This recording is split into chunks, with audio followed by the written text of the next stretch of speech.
Speakingdan ko'nglingiz to'lmayaptimi? Mashq qilasiz, har kuni gapirasiz, lekin natija yo'q. To'g'rimi? Sababi bitta.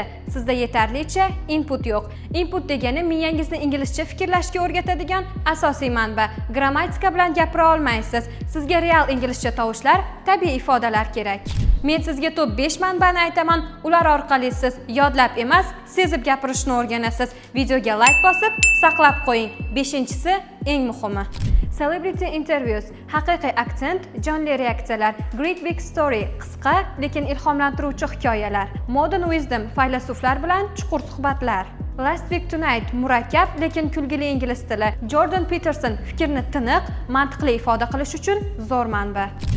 Har kuni shularni atiga 10 daqiqa tinglang, o'zingiz bilmagan holda ingliz tilida gapirishni boshlaysiz. Shu videolarning to'liq linklari kerak bo'lsa, izohlarga link so'zini yozib qoldiring, biz sizga tashlab beramiz.